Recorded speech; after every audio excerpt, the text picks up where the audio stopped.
Chapter 1. The Aftermath. Jonathan Reynolds, a man in his mid-50s with a heart heavy with regret, walked the dimly lit streets with a whirlwind of emotions raging within him.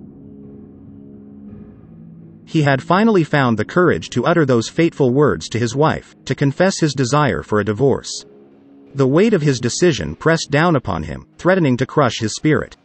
Each step he took echoed with the echoes of his spoken truth, the words he had rehearsed and agonized over countless times.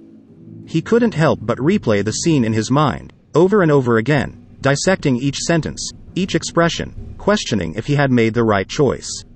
As he wandered through the city streets, the familiar sights and sounds of his surroundings blurred into a hazy backdrop. Buildings rose like shadows, the bustling crowds moved in slow motion, and the world seemed to exist only within the confines of his troubled mind. Jonathan's thoughts became a swirling vortex, spinning through his head, an incessant internal dialogue. Should he have been more considerate? Could he have chosen his words more carefully? His heart ached with the knowledge of the pain he had inflicted upon the woman he had loved for a quarter of a century. Chapter 2. The Ghosts of Doubt.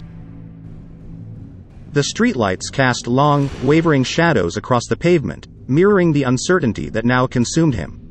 Doubt gnawed at his resolve, weaving its tendrils through every fiber of his being. Perhaps he had been too rash, too quick to sever the ties that bound them together. But then, he remembered the suffocating emptiness that had swallowed their love, the void that had grown wider with each passing year. He had grown weary of pretending, tired of living a life where the only connection that remained was their shared responsibilities.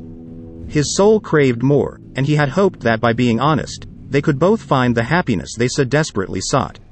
Jonathan's footsteps slowed as he reached a park bench, his mind and body seeking respite. He sank onto the cold metal seat, staring into the abyss of the night. A mix of emotions swirled within him, regret, relief, sadness, and a sliver of hope.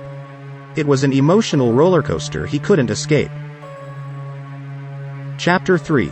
Conversations with the Ghosts.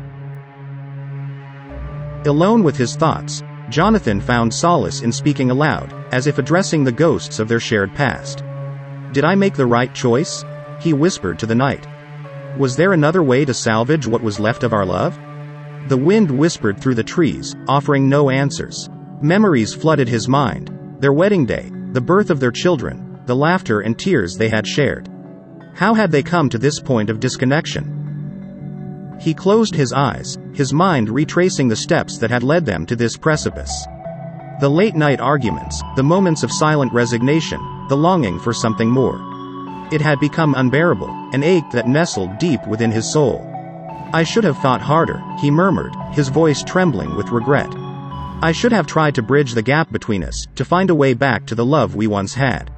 His words lingered in the air, carried away by the wind, as if seeking forgiveness. Jonathan knew that the path he had chosen was irreversible. The decision to leave his wife was now a permanent scar upon their shared history. And yet, despite the pain and uncertainty, a glimmer of hope emerged, a chance for both of them to rebuild their lives, to rediscover themselves outside the confines of a failing marriage. As dawn broke on the horizon, painting the sky with hues of gold, Jonathan rose from the park bench. The weight of his choices remained, but within the depths of his being, a flicker of determination ignited. He would face the future head-on, acknowledging the pain he had caused while also embracing the possibility of a new beginning. And so, with heavy steps and a heart burdened with regret and hope, Jonathan set forth on the solitary path that awaited him, ready to confront the consequences of his decision and to find his own redemption amidst the wreckage of a love he once held dear.